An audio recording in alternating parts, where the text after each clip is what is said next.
welcome to Google for Real Estate. I'm Derek, real estate agent, outdoor adventure sportsman, and Google marketing geek. On the show, we talk about how to dominate local search and get business from our Google business profiles and other local SEO tools, as well as discuss other things from time to time, a lot of the Google stuff, other Google products like we were talking about just before with the Google Forms, things like that, Google Ads, Notes. I use the Google Notes app all the time, and we haven't done a whole room on other stuff, non-marketing Google stuff for a while. So maybe we'll do another room of all that stuff. If you are in a different profession or business, or you know somebody in a different profession or business, if it's of a local type, all this stuff should apply to them as well. All of it translates. We kind of talk about real estate here, but all of it should translate to other types of businesses. Replays, blah, blah, blah, are in the chat. If you want to join us live here on Clubhouse, link is in the comments or description or wherever you're watching, YouTube, Spotify, or whatever. And let's get into it. I got some news and random things, but we'll go back to Ask Me Anything and wins before I go into that. Does anybody else have any wins, or I would call that a win? She created a super awesome form and definitely something new that I didn't know about, so that's great.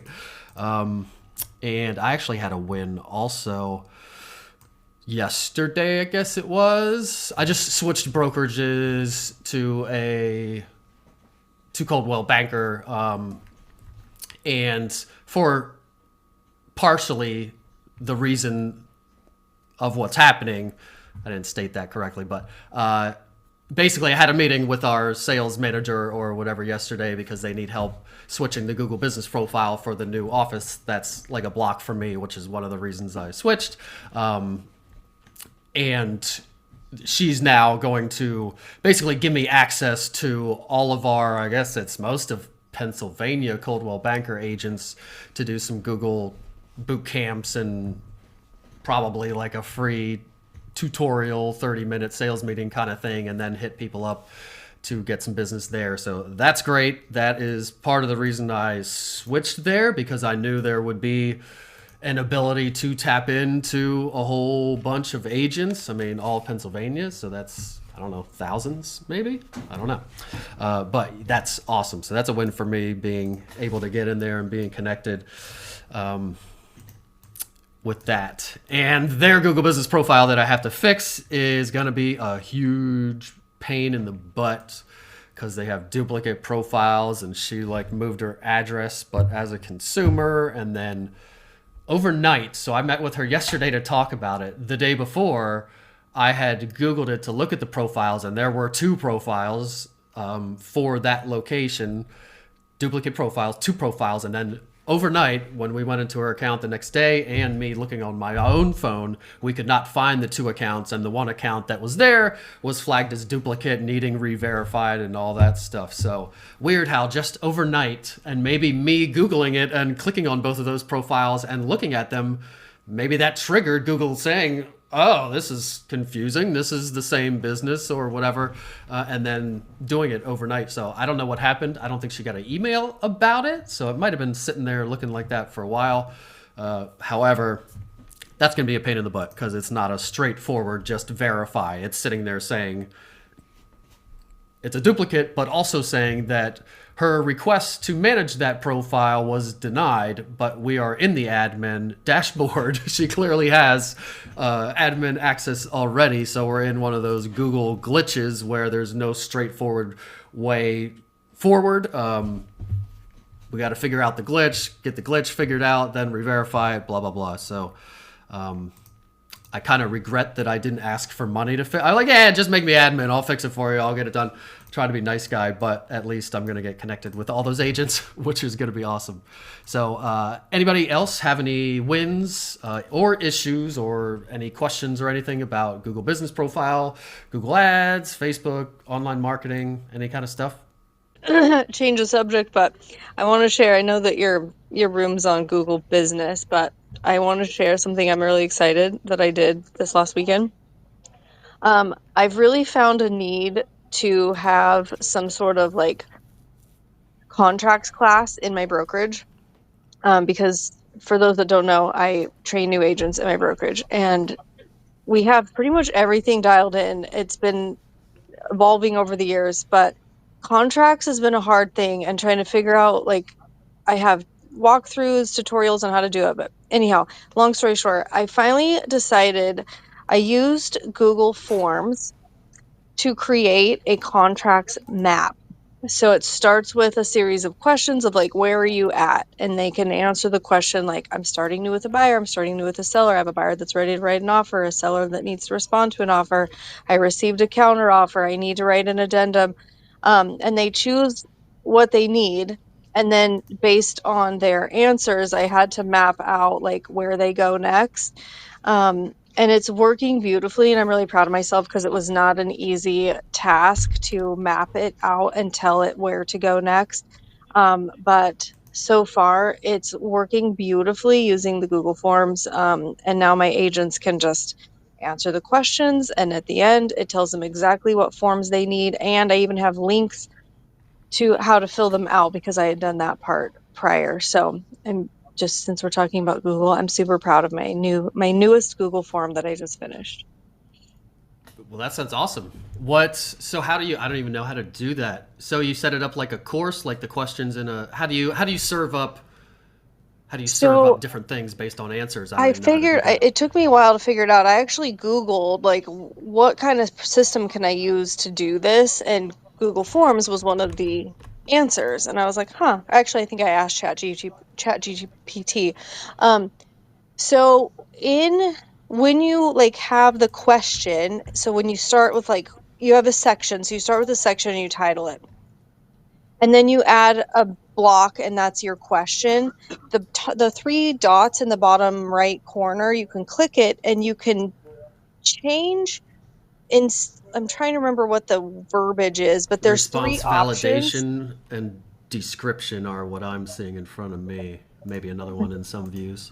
So if you have it in an actual let me actually look at what it says. It has like you change it so that there's a destination per like based on the answer to the question. um Let me see what it is that it says. Hold on,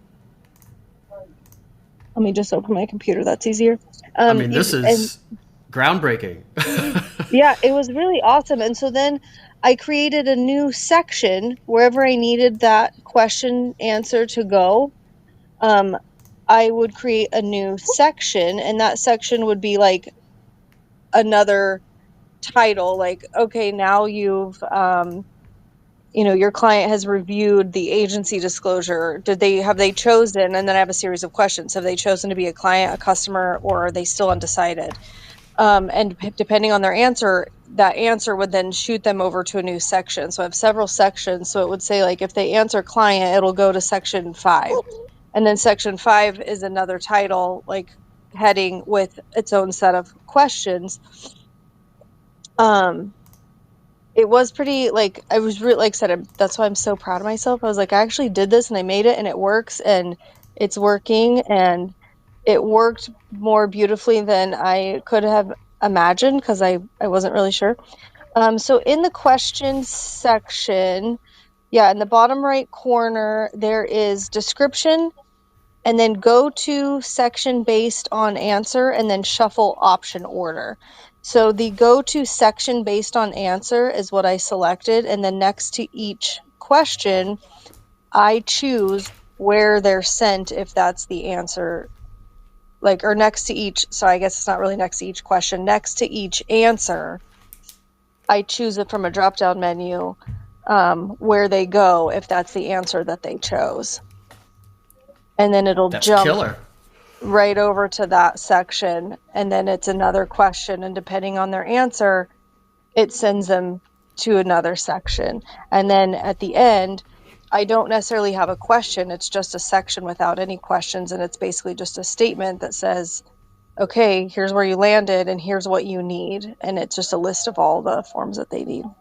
I can share it with you if you want, but I'm super proud of it because it did take some time and I wasn't so sure if it was going to work. I had this vision and this idea, and I was like, I don't know if it's going to pan out, and it totally it worked and it's working, and I've, had to do some typos and fix a few things or a few like wrong section or something, but it works and I'm really proud of it. So That's sweet. So I think the key there is, and the reason I don't think I was seeing the buttons is most of my forms are single section. I don't have sections. So I think the key there is you got to have multiple sections, and then that go to section, or no, on a new form now I'm seeing it go to section based on answer, but obviously you have to have multiple sections, and then that's like a a choose your own adventure creation, and trying to figure out keeping all of it straight could get very confusing. So that's awesome. You yeah, put it it together. was hard at first, but once I got a flow, I would basically start with question one and then create the entire flow for that question.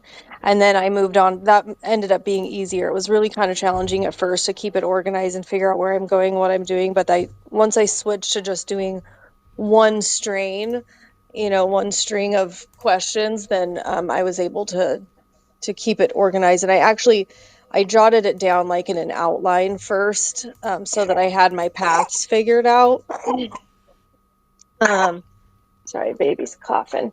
Um, that helped too, so I kind of knew where I was going. Um, but yeah, it worked. It was good, and I'm like now thinking now I could probably do that with so many other things to give my agents or clients or whoever. I'm sure I can find ways to utilize that. But yeah. Totally. One of the options I see is submit form when you're picking which section it shoots to. So you could use it even with like open house registrations, or like the first question, are you working with an agent? Yes. And it just sends them to submit. Don't waste your time. I think I would still, in that case, I'd still take their Yeah. information because they could be lying or something. But there could be a case, something similar to that, maybe, where it's like this answer then dictates like you don't need to do the rest. Just submit the form or be done or whatever. But yeah, that's awesome. And then they already had like a quiz. You could make a form a quiz, but this could take it to a next level too for people like me who have courses or any of that kind of stuff. That's awesome. Thanks for sharing. I appreciate that. Yeah, you're welcome. And even though you're before my room reset, I'm going to make sure this stays in the episode because that was good. That was gold. I got what I needed out of the room. Perfect. Uh, I know I I pride guess myself on go being ahead. you're more the Google business, but I'm like really good with all the Google Docs and the Google Drive and the Google in general. So I'm always finding new things I can utilize. If you can figure out, I switched to Google Meet. I've talked about this in rooms, stop talking about it. But in Google Meet, you cannot schedule, or I can't anyway, schedule a room for later and then go to that room as the person who scheduled the room. It won't let me in the room. It says join, ask to be let in. And I'm like, I'm the one that created it. I'm the owner of the account. And so I can't, so I always have to send the person, I just have to go in the room and then send them the link to the room I'm in already, which is the most annoying thing ever. So I was just Yeah, wondering if you or I anybody don't else has use experienced that.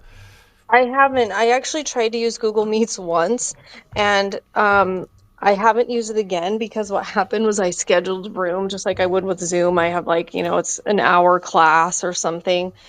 And so I scheduled the Google Meets, I put it in that it's an hour, and it legit kicked us all out at an hour, and we were done. We were not done. I was not done teaching. I had agents asking me questions, and it was like your hour's up and you're done, which just tells me I need to set it for longer, but it was just kind of annoying, and I haven't gone back to Google Meets. Yeah, those time limits get you. I think Zoom is 45 minutes, or it used to be anyway, on Google. And I pay for the Google. That's why I switched to it, because Zoom came up for renewal, and I was like, why am I paying for two? And I pay the extra to have the better Google Meet, and it sucks. I'm got to switch back for sure.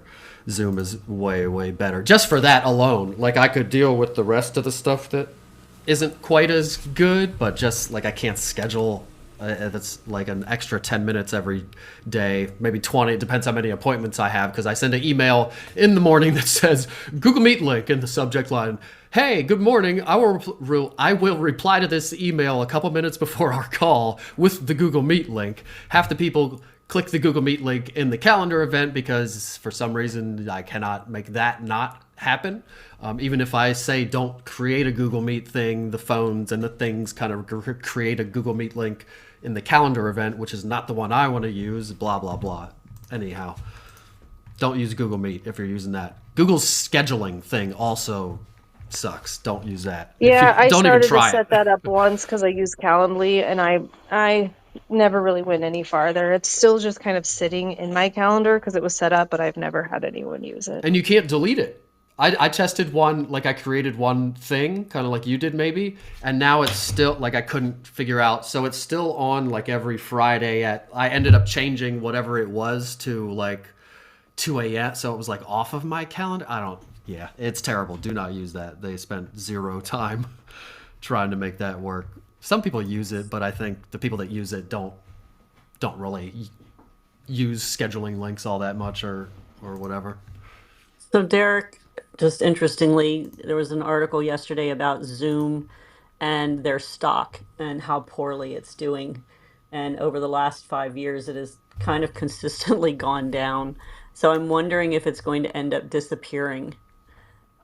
And then what would we use instead? So just keep that in the back of your mind. If you find something else great, you might want to hold on to it. Teams would be the next best alternative that I could think of. I'm sure there are other things, but yeah, Zoom is great. I mean, it's the best one for sure. I like it better than Teams. Teams is pretty good, but Zoom is, everything about it is better, and it seems to just work better. Google Meet's definitely the worst out of all of them. I guess I could use Teams. You don't have to pay. I'm sure there's some paid. I couldn't record it, or the meetings can only be too long, or some gobbledygook like that. All right, I guess I should open the room. At least we ate up some time there with some good convo, and that was good. I love that. And that forms thing, I'm going to institute that. I'm going to, unfortunately, probably find a way to shoehorn that into some form soon, even if I don't need to use it. If you want, I'll send you mine so you can see it. If you make a copy of it, it's editable for yourself. So you could maybe see how it looks on the edit side. So I'll shoot that over to you so you can see it. I'm hopping out because I got to take my son to school, but I'll send that over to you. Sweet, thanks. It would be good. I was just thinking on an open house form, like if you had a feedback form for open house or something, if you had like, did you like this house, or what did you think about this house? Love it, hate it. And if they click love it, it would take them to a section that says, awesome, that's great. What did you love about it? Do you want to make an offer? That kind of thing. And if it says hated it, or anything in between, could be taking them to a different place. Hated it. Oh no, we're so sorry. What didn't you like about the place? So even there, you could use it to kind of tailor that a little bit more and make it a little bit more personal to the person and how they're answering the questions. I found this interesting. I was looking in my Google Search Console. So you can take your website, and everybody should do this. Take your website and just Google Search Console and add your website there. You will have to kind of put a piece of code on your website to prove to Google that you own that website. Shouldn't be too hard to do, or if you have a website admin, they should know how to do it.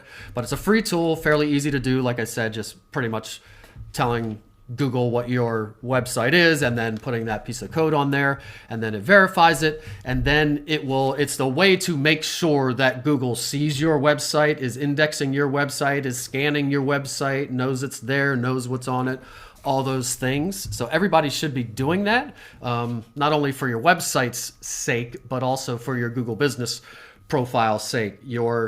If your website is local SEO optimized and you have a decent website, it can help your Google business profile ranking if it's attached to your Google business profile. Ranking your website over other websites is a different story, but just basic or high-level SEO stuff on your website can help your Google Business Profile ranking. So you want to make sure that Google knows your website is there, is crawling it, scanning it, indexing it, all those things properly. So you go to Google Search Console, you drop your URL in there, you put the piece of code on your website, it verifies it, and now you're in business.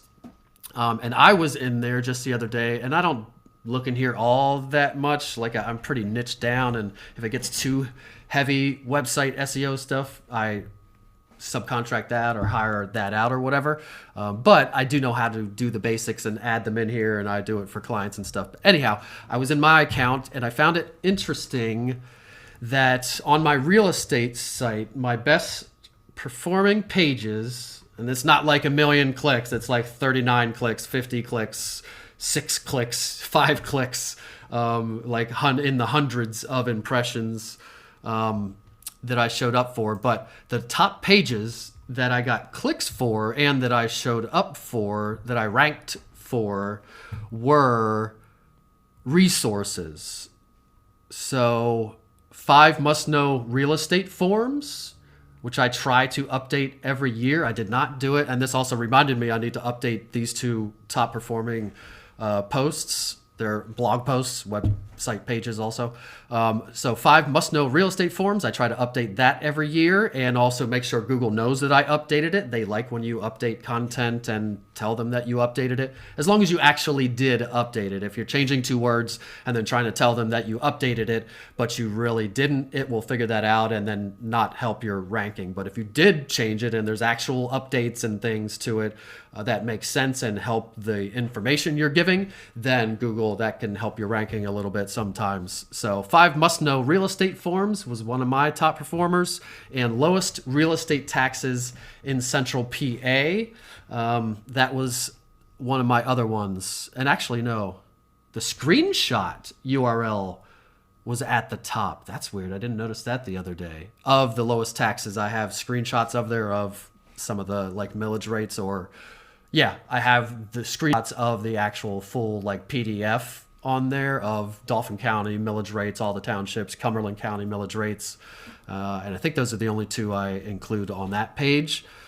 So my top 2 pages, and then my other top pages were my contact page and my main homepage. Oh, and then you also have 10 questions to ask your realtor in Central Pennsylvania. That was a top one. And then a few property pages, which would make sense if something's for sale and they're Googling a property. I always create a property page that's basically SEO optimized.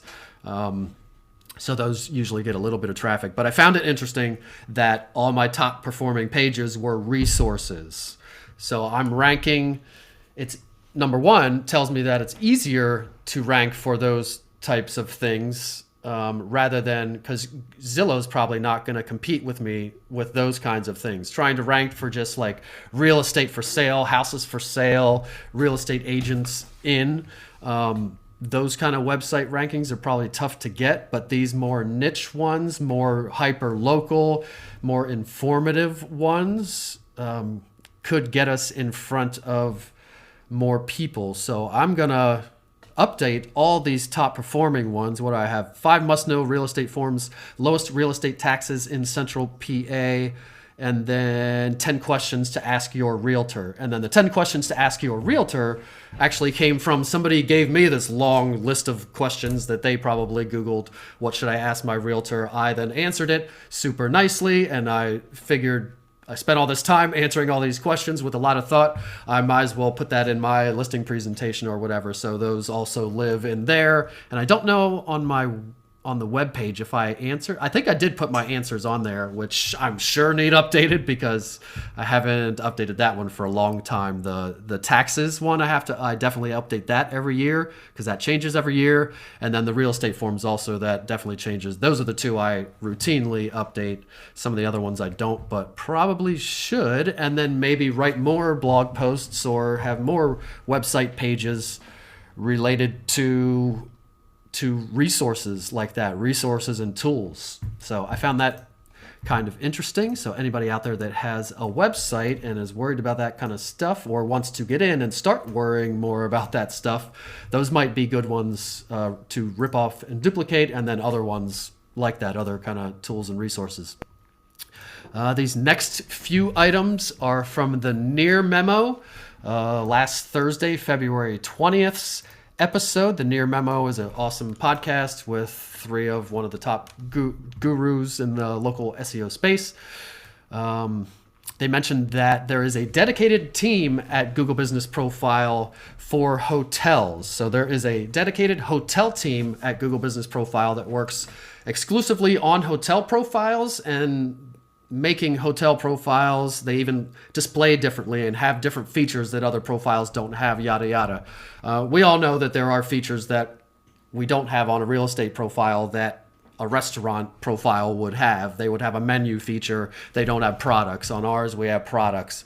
Still not sure why we have products on ours, but we still use them and do that.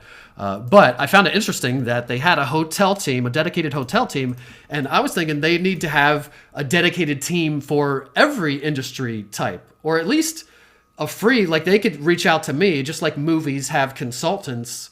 If you're doing a cop movie, you have a cop consultant say, hey, that we would never do it that way, or if a cop watches this, that's going to look real stupid. So it would make sense that they would have some kind of consultants, either paid or unpaid, for each industry type, and it wouldn't be hard to do because they have no clue what's going on with a lot of industry types, namely real estate. With verifications, if you're a team, if you're a person and you're on a team, or you're the team leader and you're at a brokerage, it's very hard to verify yourself or prove to Google all that stuff because Google doesn't understand how real estate works, really.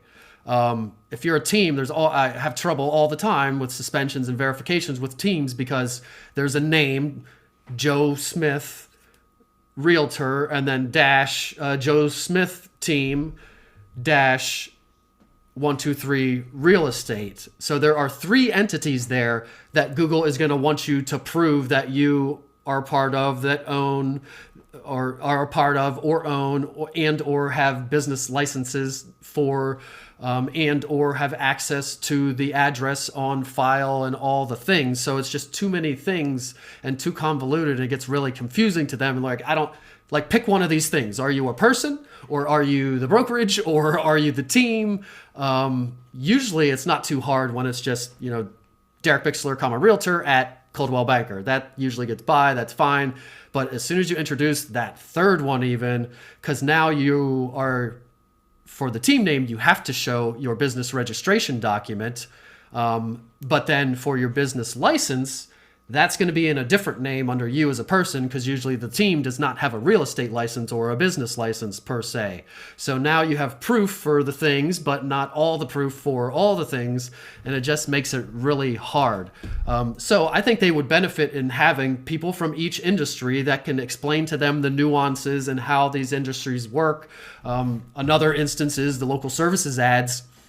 If you're a brokerage, they're really designed for agents. If you're a brokerage or a team, you have to put a headshot there still. To run local services ads, you have to have a headshot. 90% of the time, the image that's on your ad is a headshot, and you have to have it there. You can't put a logo there. So if you're a brokerage and you want to run local services ads, you have to pick someone. Maybe it's the owner, maybe it's the broker of record, maybe it's a top agent, or who do you pick to be that face that's on the main local services ad? So there should be kind of some differentiation. That is this a brokerage running it, or is it a person running it?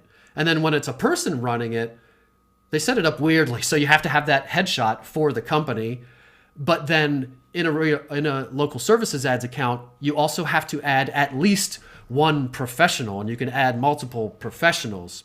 So then you can add people. So they kind of structure it as if it's supposed to be a company and then agents within it.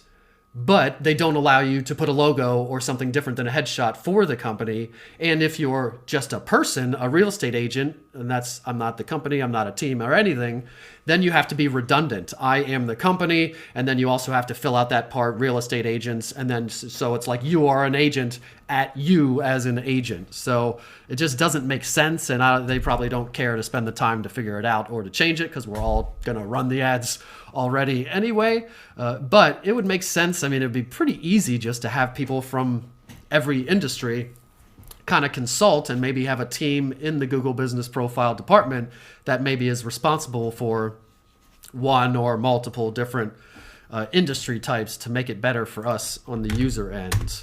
So I found that interesting that they have a dedicated hotel team, and I didn't hear that they had any other dedicated team. Next item here, also from that same episode, they confirmed what I've been saying for a long time about interacting with a profile before leaving a review. They had a guest on this episode, and they asked, or one of the questions I think on the webinar maybe was, what's the best way to give a review, or does this method work? I forget exactly what the question was, but basically it was about interacting with the profile, and the answer was yes. If you go to that profile and call that business, or actually that's specifically what the question was. If somebody goes to the profile and uses navigation to that business and then leaves a review, would that help make that review show up? And he said yes, and then he also added to it that other interactions and calling and things also could possibly, potentially equal that review actually showing up on that profile and Google believing that they did interact with that business and can now leave a review. So they confirmed that. I always love it when they confirm stuff. Again, still not foolproof. I mean, I usually, when I'm leaving a review, I do that. I go on the Google Maps app, I interact with the profile, I click the call button. I don't actually call them, but I click it. I click the directions button, start navigation. I don't actually drive there, but then click on some photos, heart them, look at some reviews, click on some stuff, and then wait a day or two, and then I go back and leave the review. And that method, the reason I came up with it is Google tells you that's what they want you to do. Not in verbiage or in some blog post they put out, but in that if you go to a business just organically, I wanted some coffee, Google coffee shop, go to a coffee shop, in a couple days, and maybe even that same day sometimes, next time I go into my Google Maps app, a lot of times there'll be a prompt that, hey, you went to this place, would you like to leave a review, or can you answer some questions about this business? So that told me that Google is obviously tracking where I'm going, and if I were to leave a review with a business that I was at, or Google knows that I was at, then Google's going to believe me and take that review as legitimate. So I love that. Interact. Again, don't make it too complicated for people when you're asking them for reviews, because that can lessen the chance of them giving you the review in the first place. But if you want to coach them through using the app and interacting with the profile first and all that, like I've said a million times, you could do that. The review is owned by the reviewer. The response is owned by the business. I guess I wrote that down. It just illustrates how users can see their review they gave you. Just because somebody gave a review to a business does not mean that the Google Business Profile is going to accept that review and put it on to the Google Business Profile. So the review is technically owned by the reviewer, the local guide or whoever, and then the response, if the business leaves a response, is owned by the business. But obviously, if the review disappears, there's not going to be a response there that's not going to review or anything. Next piece of thing from GMB API, which is a website, blog, company, whatever. GMB standing for Google My Business, which is what it used to be called, Google Business Profile now. So GMB API, and this is still from that same episode, but they referenced GMB API as saying this piece of information. Every 10% increase on replies to reviews results in a 3% increase in impressions. So what that means is we need to reply to our reviews, which again, we've been saying, and I've mentioned that there's been a study recently that showed that 75% of the reviews that Google removed were number one, 5-star reviews, and number two, did not have a reply. So we wanted to be replying anyway. We also wanted to be replying just because if we're hyper all about our Google business profile and crushing it and doing all the things, we're replying to every review. Also, the person that left you the review will get an email that says, hey, this business replied to your review. So that's also a good way to like pop up in front of somebody if you haven't interacted with them for a long time or the review was a long time ago. You can go reply to your reviews and you'll get up in their inbox with, hey, this business just replied to your review. So you wanted to be replying to these anyway, but this is a new little piece of information that I guess they did a study, and they said that every 10% increase on replies results in a 3% increase in impressions. And impressions basically means more people seeing you in search.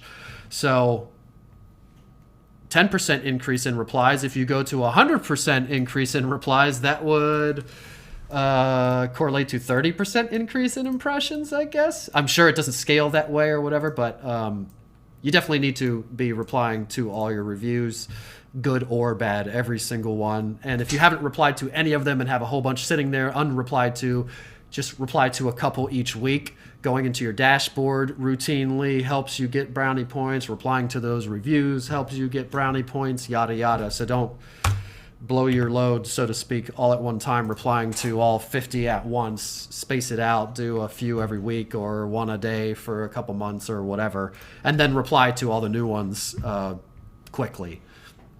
What did they also mention? That keyword stuffing in a reply does not matter. Again, I've said this before. Anywhere that Google gives you a place to write text other than the name or title of your business, keyword stuffing there for sure still works and is against policy, but for sure still works. Anywhere else, keyword stuffing does not help you. So I still stand by that.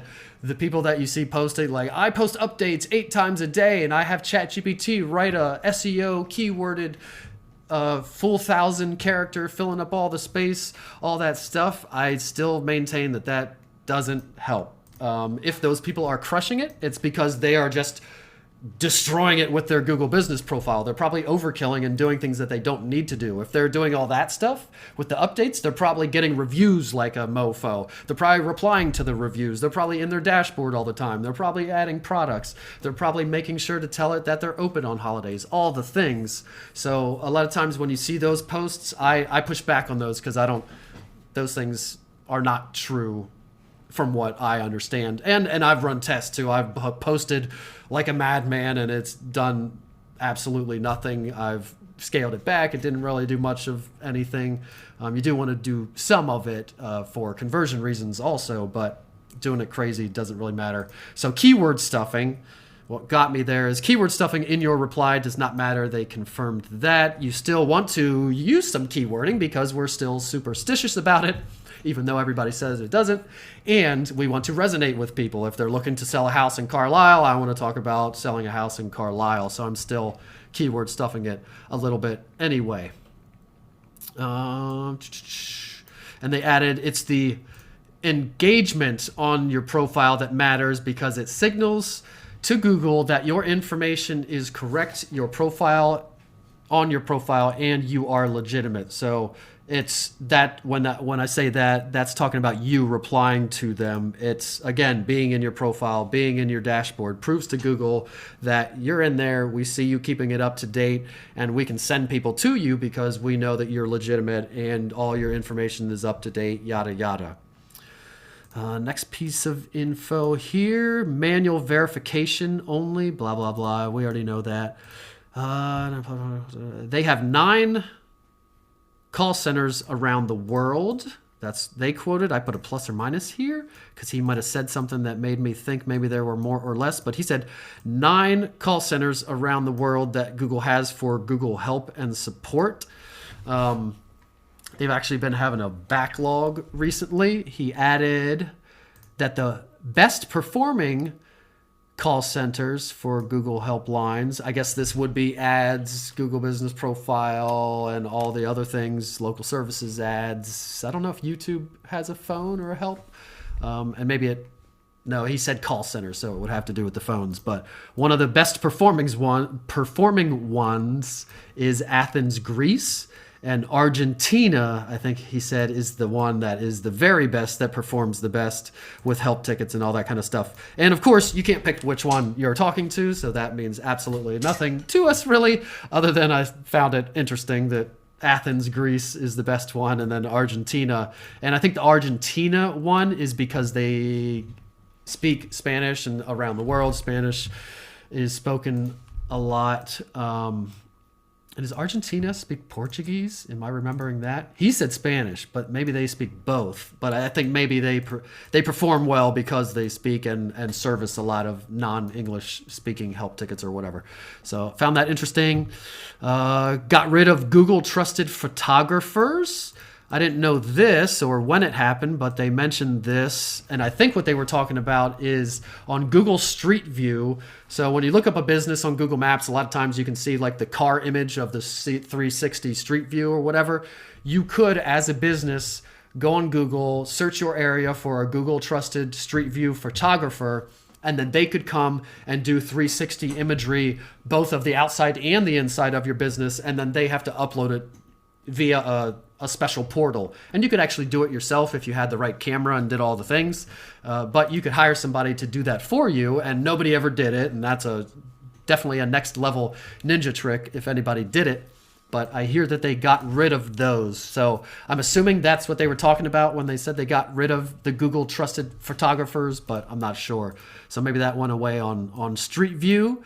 And then more about Bing search, hiding all competition, search engines and AI. So Bing, you heard me talk about how for a while there, Bing, if you went to Bing and you searched for Google, you wanted to go to google.com, it would serve you up with a screen that looked like you were on Google's main search page. And then you would search thinking you're on Google and you would still be on Bing. So they were doing that. That was a big to do. And obviously they didn't have words that said Google, but they had a picture up there that looked like those pictures that Google does and the search bar and all that stuff.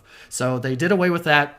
Then they just buried Google. If you searched for Google, they would give you Bing search at the top, maybe some other results, and then Google would be way at the bottom or nowhere in the results at all. And now they're doing it with AI also. I think they mentioned Perplexity. If you were looking for Google Gemini, they mentioned Grok, which is Twitter X's new AI, or it's not all that new, I guess, but they are burying the AIs too. And they said that Bing is now introducing AI to search. So similar to what Google is doing, and this is probably why they're now burying other AIs as well.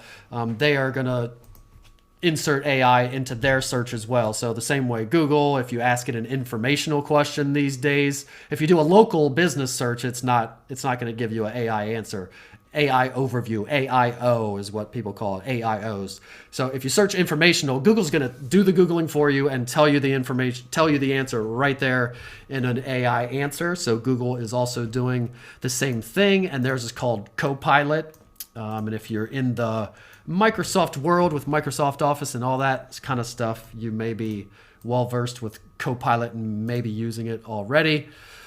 Next pieces of information, where we at? 5 minutes left. I'll breeze through these real quick. These are not from that episode. These are just random things. I was in realtor.com and I noticed, so I was updating my profiles as we should all do. And I noticed that my brokerage was wrong on Realtor.com and Zillow because I wrongly and stupidly assumed that it got that from the multi-list, but it clearly didn't. So make sure you check all your stuff, every single profile. Homes.com, I can't get into there for some reason. I can't find the agent hub, and then when I do find it and log in, it takes me to the consumer side. So it's driving the bejesus out of me, but... So anyway, Realtor.com, I noticed that there is a little toggle switch that I think it was in like the advanced settings or something. I had never seen it before. There's a toggle switch that says show first in search results for me. So somehow you can turn this switch on, I guess, and it will then create SEO power somehow on the back end that when somebody does a branded search for you, that realtor.com is going to be, I don't know that they could dictate very number one because Google ultimately dictates that, but it literally says show first in search results for me. And I'm bringing it up because mine was off and I think it should stay off. So you might want to look at yours and make sure it is off because I don't want it to be first. I want my Google business profile up there, which would probably happen anyway because that's going to be your wrapper on mobile for your branded search results. I want my Google business profile there. I want my website, which I dictate fully, to be up there. Maybe my socials, my Facebook business page, some of those other things that are towards the top. Realtor.com showing up is okay, but it's not my number one place that I would want there. So I'm turn it off. Or if you're the bomb there, if you have 1 million reviews on Realtor.com and you're crushing it and you have 1 million sales and you just look like really awesome on Realtor.com, then maybe you turn that toggle switch on to be one of the top things that shows up when somebody searches for you. Maybe you have it on. I will add, I looked at the reviews then because I never really realized that you could leave reviews on Realtor.com. I guess I knew that, but I never got any and haven't thought about it much since. But I went on there, found there was a button, said ask for a review, and they really, really vet it. They ask you like transaction date, were they a buyer or a seller? There was a whole bunch of questions. I didn't even go through the whole thing, but they definitely vet it. And then you have to invite the person formally through Realtor.com, and then you can get reviews on there. So it'd be good time spent getting reviews on there too if you're expanding where you're getting your reviews.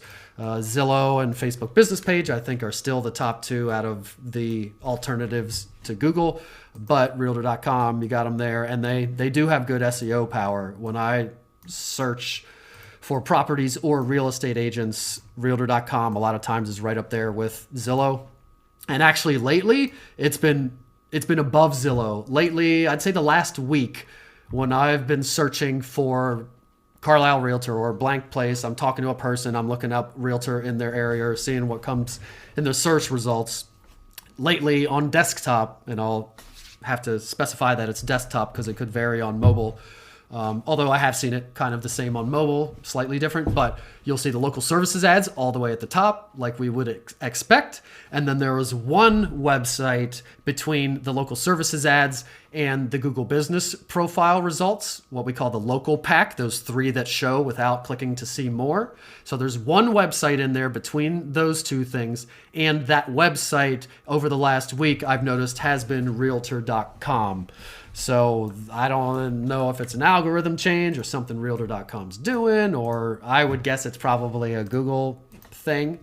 But I have noticed that Realtor.com has been in there, which I think is what maybe prompted me to go to Realtor.com and check my profile, which I kind of already had, but I guess I didn't look at the brokerage because I assumed that would be updated. But anyway, check your stuff on all your stuff and make sure that show first in search results for me on Realtor.com is turned off.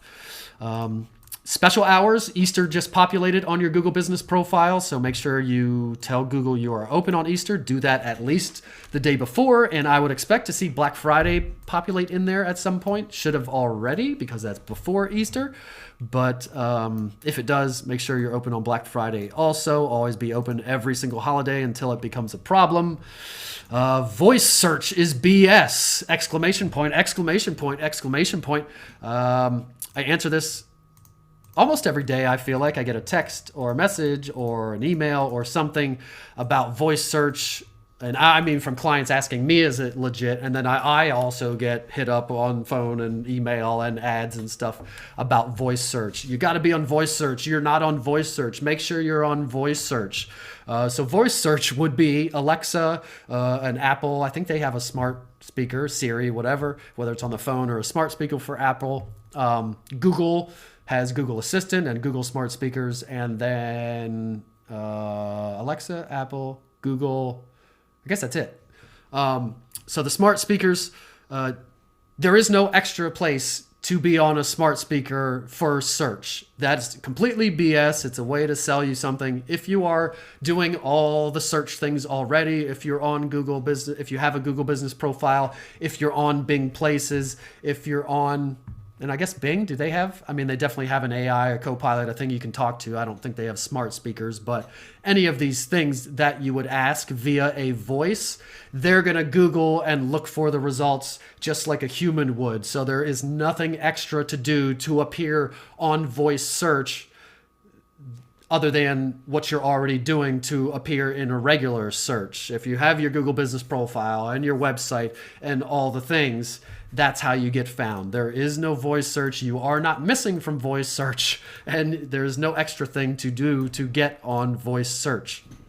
Unless, of course, you're not doing all the regular local SEO things and being on all the places, then you won't appear on voice search. And every time, I'm not going to do it right now, I almost did. Every time I've asked my Google assistant, my Google speaker, like, who's a realtor near me, or who's the best realtor, it gives me I think it gives me no answer and says, check your phone for some results or something like that. And then if I check my phone, there's, websites or Google Business profiles or whatever. At some point, the AI will be integrated with those things more. I don't think, like if I ask my Google Assistant, that smart speaker, something, that's regular Google. It's speaking, but it's still text-based, regular Google, regular searches, all that kind of stuff. It's not Gemini, it's not AI. But at some point, AI will be in the devices. It definitely is on my phone. If I ask my phone something, that's using Gemini for sure. So at some point, and the new version does give somewhat decent local results, better than the old versions did. So at some point, voice search will be more of a thing and will give better answers. And you could ask your speaker who's the best real estate agent, and it would give you a good answer. But right now, it gives a terrible answer, and there's nothing extra you need to do to be on there anyway. And if there is in the future, then we'll obviously figure that out so we can be on there. And a few more from Search Engine Roundtable. This is a blog, a website, a forum, and they also have a YouTube channel, Rusty Brick. It airs on there, and it's 2 to 4 to 5 gurus that come on there every morning, and then they have kind of a recap on Fridays. Anyway, the Search Engine Roundtable, awesome resource if you're into the local SEO kind of stuff. On February 19th, they talked about how Google Business Profile Help had a backlog that was causing longer wait times on verifications and suspensions, which I was happy to hear. It wasn't just me, especially with suspensions the last couple months. There was one we were waiting. Well, I feel like I'm always waiting at least a week. For a while there, it was a couple weeks to 3 weeks. And then there was one that it was a good month, maybe a couple months. It was forever. So they did have a backlog, but hopefully they're fixing that. I don't think they said they fixed it, but hopefully they are. I think the backlog is because they don't hire more people. If they turn up the algorithm to get rid of spam and make businesses verify more, and so more businesses get unverified, more businesses get suspended because they turn up the dial on the legitimacy algorithm, and then so obviously they're going to get more help tickets and more suspensions that they have to look at and more verifications that they have to look at. So whenever they try to fight spam, we lose reviews, and it makes the help system even worse when they turn up that stuff. But I guess they have to do it because you got to police that stuff, and that's probably a never-ending battle that we'll always have to deal with. Also in that same episode, they talked about there was a GBP outage completely for about 30 minutes, so I didn't notice it. I didn't read much more about it, but they mentioned that there was a whole GBP being Google Business Profile outage for about 30 minutes. And then on a different episode of that, Google being sued over their AIOs. Earlier I mentioned that AIOs are AI overviews. Those are the things when you ask Google an informational question, all the way at the top, Gemini will give you an AIO, an overview. It does the Googling for you, puts all the information into one nice summary, and then it also gives you links. You could go to the sources and whatnot, but the AIOs. So those are what AIOs, and they are being sued basically because, and I think they may have said that other AIs either are or will start being sued as well because they're basically taking people's content and answering people's questions and then not sending anybody to the website. So the people that are answering the questions, the bloggers, the website creators, the content creators, the people that are actually answering the questions, they need traffic to their website to sell stuff, to run ads, to make money. That's why they do it. And if Google just scans the website, takes the information, puts it all together in a summary, gives the person a perfect answer, which it does. I love it. I never click on any websites for informational queries hardly at all anymore. But it takes the information, gives you the answer, and you go on your merry way. And Google might have made a little bit of money there. Maybe they served you up with an ad at the same time or something. So Google is profiting from basically all the content creators. So they are being sued over the AI overviews. And I think they had mentioned that, again, other AI, and if they're not, I don't know why they wouldn't be suing all the other AIs too. There's got to be some compromise between the people who are actually answering the questions with all the content and then the AIs that are going out and taking the content and then profiting from it. And I mentioned Google added Copilot to search already. And then this one stopped me in my tracks. This one is from Sterling Sky, Joy Hawkins. She's a big guru in the space. This was a YouTube video on February 25th on her Sterling Sky channel. She had a guest. I did not write down the name here. I should have, but her guest was very good. And they were talking about a bunch of things, and most of which I've talked about a million times and was just reiterative? Is that a word? Reiterative of things that I already knew. But one thing stopped me in my tracks. For a long time, everybody said, and they tested and said that being a service area business, meaning hiding your address. So if you're using your house, you would hide your address for compliance and for privacy.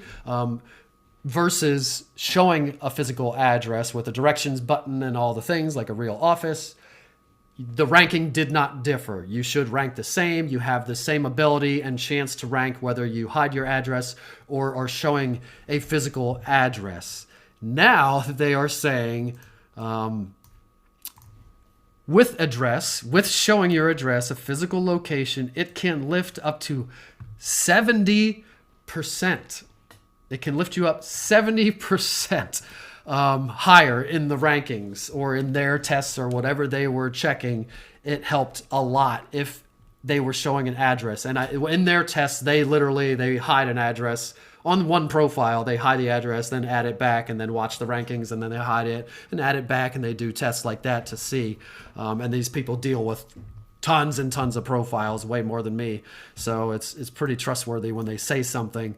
So that GIF obviously gave me pause because I have my address hidden. Lots of my clients have their address hidden. I've still always said if you can have a physical address, that's better. Perfect world, the office, the physical address is sitting right smack dab in the middle of where you want to rank for because proximity matters to the profile. And you can use it because I think it's a conversion tool. If you have a physical office, people can drive there. It looks more professional. You can tell people, hey, just click the directions button to come to settlement, or you can find me on Google to call me, or all the things. You also have more attributes, wheelchair accessibility, parking, all these little bells and whistles that go on your profile, yada, yada. So I've always kind of erred on the side of perfect world. If that's where you want to rank, I would use a physical address all day long, regardless of competition from other agents or the brokerage at that address. You just need to beat them.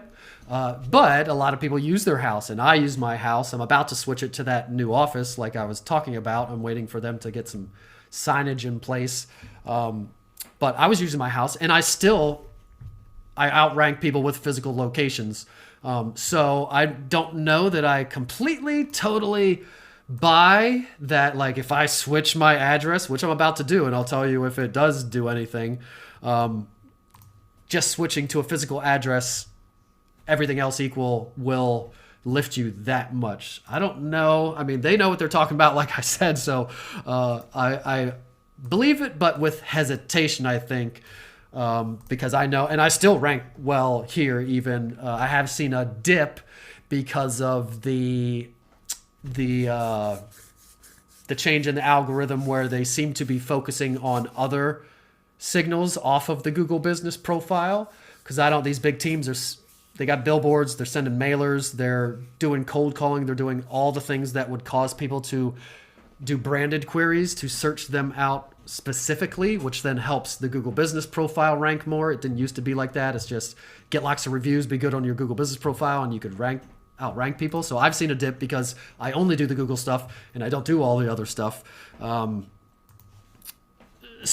I still rank pretty well considering it's only like a big, huge team and maybe the one other office that's right in the center of the town that usually outranks me. So I don't know if I buy this, but I will be testing this very soon as that office signage is there. And I'll let you guys know if it seems to do me any good to be showing that address. But I found that, and that's the only thing I wrote down from that episode, was showing an address can lift you 70% higher. But if it's way out of your way and you don't want to rank anywhere over there and I'm an hour from my office, then I would still hide the address and put it at my house because that's too far away. That would supersede it. You want to rank where you want to rank, but all things perfect, world still, like I used to say, physical address would be good. And I think that's it. Anybody? I rattled on for a long time there. Is anybody still here? I haven't even looked at Clubhouse. Any questions, comments, anything related or unrelated to any of that stuff?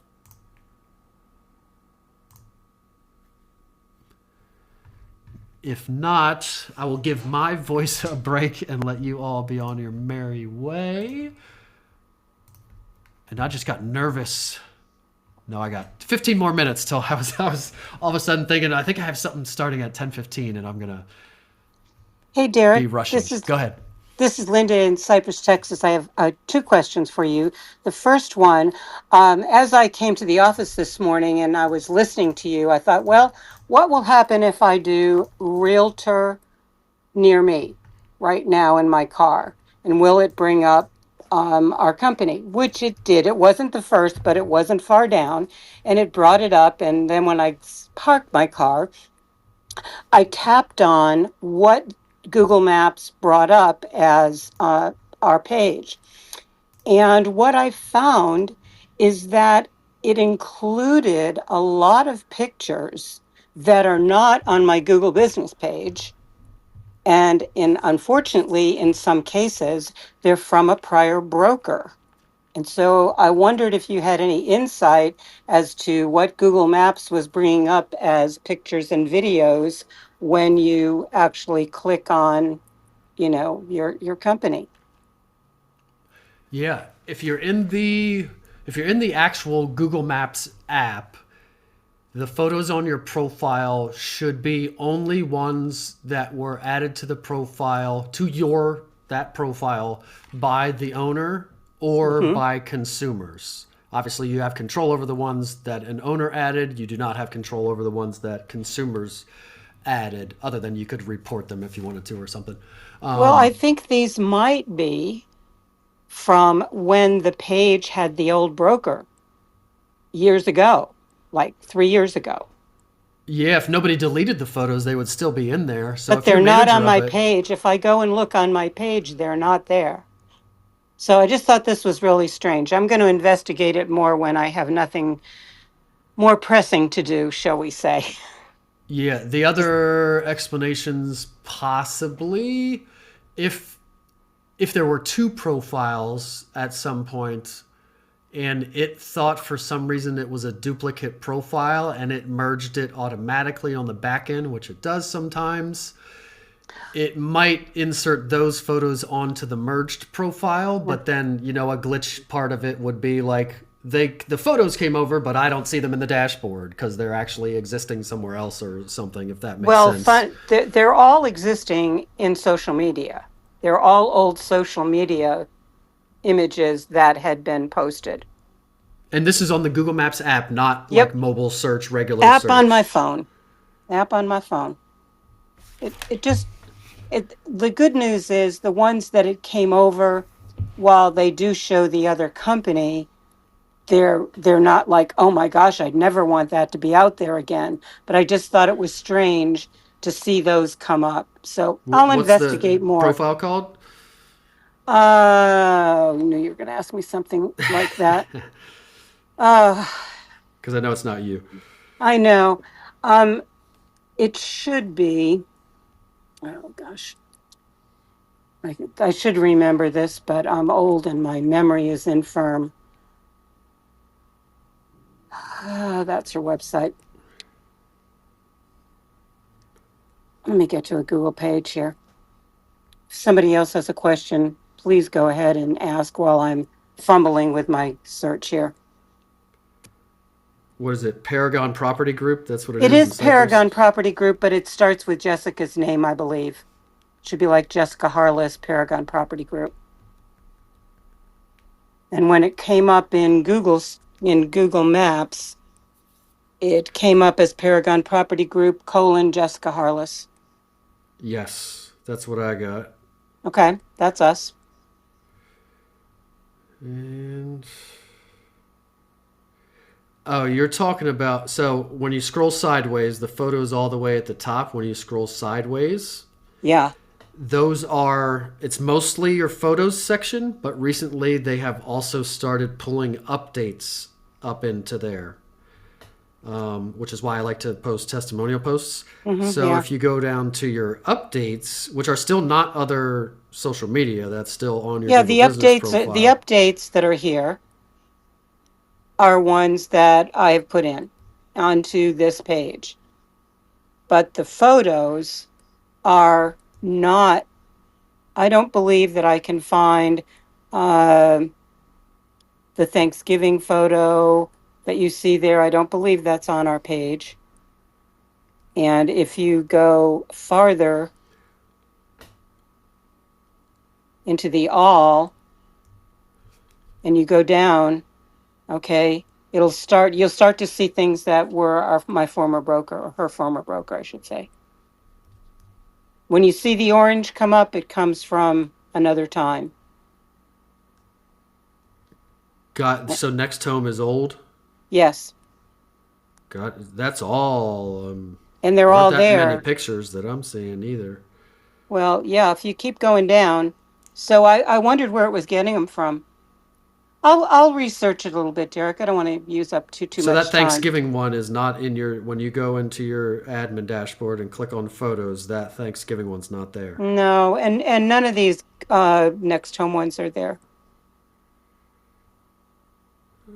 So I'll go and I will check it out. I'll let you know what I The find out. merge thing. You could always what is it giving me? Yeah, report. How about the Thanksgiving one? You could, as a consumer, not as an admin of it, report the photos you don't want on there to be removed. Probably not Yeah. worth the time. I don't. No, like I say, the ones that came through, they're not anything that's bad, other than they give if somebody looked at one, they would not see where Jessica is today. So Yeah. I'll see Just where they're smother it coming with the from. right stuff is what I would say, because they like recency anyway. So if you just bury it with new stuff, it'll probably all get buried and go away anyway. Well, Except it's the wrong brokerage. I So thought I'd revise a couple of these and change the color scheme because I like yeah, them well, in there you anyway. just want houses and client faces. Yeah, So just compile and dump yeah. I will. with I no will. branding. Yeah, and I would stay away from branding altogether, no matter Yeah. where No, you are, I just because meant then color branding. right. Yeah, and then an add to this, just for everybody's information. So if you're on the Google Maps app, that is only displaying stuff that lives on Google Maps somehow, and obviously Linda's experiencing a glitch there somehow, possibly for who knows why. But Well, the address was the same. Right. Or Yeah. I think they do, but it all lives in Google. But somewhere. if you were in regular, like if you were in your browser on your phone or even on Mm-hmm. desktop usually, and you did a branded search for Derek Bixler Realtor, when you get to like the updates section, it will show you like my Google business profile updates, but it will also pull over like Instagram posts and other social media. So Mm, they've increased the pulling in, the and then pulling the in. reviews area. It's going to say there's also reviews on Yelp and Facebook and Zillow. Yeah. So they have on there, but not if you're specifically on the Google Maps app. That's all living at So, Google Maps. all right. Well, I'll go do a little bit of research, see if I can find the source and remove which ones I can. Maybe I'll do that while I'm streaming some wonderful video or listening to a book. So, There you go. Yeah, anyway, and it tells you who added the picture too when you click on them, yeah. Well, and it'll most say likely it's going to owner. say her, but that's me. Yeah. Well, good luck. Report back if you figure anything out. I will. Thanks, Jay. Thanks, Derek. Yep. Thank you. Anybody else? Anything before I let you go? I got 8 minutes to get to my other meeting. Anybody? Hey, Derek, good morning. Cindy over in Salt Lake. I've got a question for you. Sure. Um, I need to get a QR code made that I'm going to put on the back of my ski suit. And it says Cindy sells the slopes. And Meinhardt tells me to put scan me baby under it. And then, okay, so I'm working on that little last part of the hashtag or tagline, but in any event, I'll put QR code and Cindy sells the slopes. Or I was thinking just a QR code. Okay. So the question is where I want that QR code to go to when they scan me. And I've had some say to your digital business card, but I'm thinking to my website because I'm quite proud of and love my website. I think it's really impressive when you land on it. And then, if to my website, would you have it go to one of three places?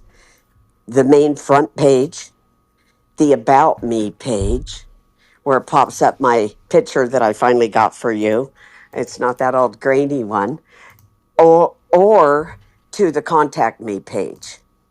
Now, either page, any of those pages, they have all my social media um, uh, little widget things to easily pop in from, LinkedIn, Insta, so on.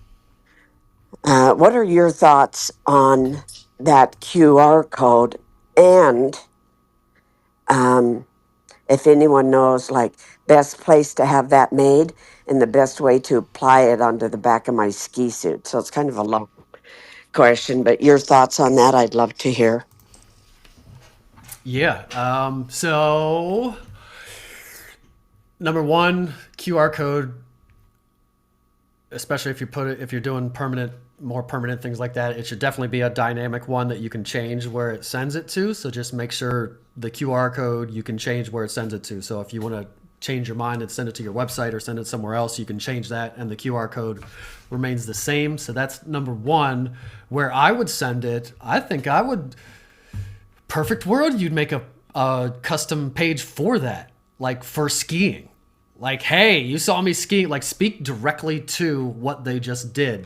They're on the slope. They scanned the back of you, and maybe if it literally says, "Hey, thanks for scanning my back. I got your back too," and blah blah blah. And your next time, I don't know, but something related and like speaks directly to it. So something that's tailor made for a call to action, which is what this basically is always the best. Something custom for it. Outside of making a custom thing. And the custom thing even couldn't be a big to do. It could be just duplicating your homepage or your about page or one of the other pages and then adding something to the top of it that relates to skiing or you saw me on the slopes or whatever. So, or maybe it's want to live closer to here, or I don't know. But that's my, make sure the QR code is changeable. a custom place that you send them would be good, not mandatory. Those other places, probably not the contact one because they don't know you yet. So probably a homepage or an about me or past sales or in the news or case studies and reviews or, like I said, something custom. And then the way to apply it, man, embroidery would be the best. I would talk to Myra and see if you can embroider something that huge and it actually be scannable, because you want it to be pretty big, but not, that's your own decision on how gaudy or what it's going to look like or whatever. But got to be somewhat big so that people can scan it. And then, but if you screen, you got your $800 ski jacket and then you're going to screen print flat, ugly screen printed ink onto your expensive jacket that looks kind of ugly, maybe. I don't know. I would ask Myra if you could embroider it, and embroidery would look high end and be killer. I don't know that it would. I guess if it depicts it properly, it'd be scannable. But those would be my thoughts. And I got 3 minutes. Okay, I love that. Thank you, Dirk. And lastly, a Bitly, huh? Should I, whatever link it goes to, if I get a Bitly, then it can be trackable of where they were when they clicked on it. Any thoughts on that? And thank you. All of those were great points.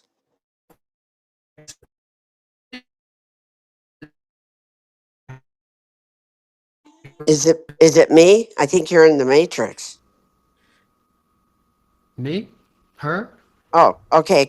It was going. Yeah. It was sounding matrixy. Go ahead. Yeah. Bitly now, if you don't pay for it, they serve up an ad between the clicking the link and going to your page. So I am abandoning Bitly. If you pay for it, then it won't do that. But yeah, a trackable link would be good. If you get a QR code with like QR Tiger, or if you pay for wherever you get it from, the QR code will probably track a lot of that stuff itself in there. But yeah, Awesome. don't Good use to know. Bitly. Oh, As soon as good I to heard that, I know. was like, heck no, that's going to kill the user Okay. experience. Thank you. Thank you very much. All right, so I'm going to close it out. I got 2 minutes to get to this call. Luckily, I am prepared for it already. So I will say goodbye to everybody. Thanks for hanging out. Extra long room today. Got a lot of stuff out of my mouth, and we'll see you next time for another room. Thanks, Derek. I just Facebook messaged you a link to that Google form. Awesome. Thanks. I'll check it out. See you, everybody. Bye. See ya on the slopes. That's where I'm headed. Have fun, Cindy. Thank you.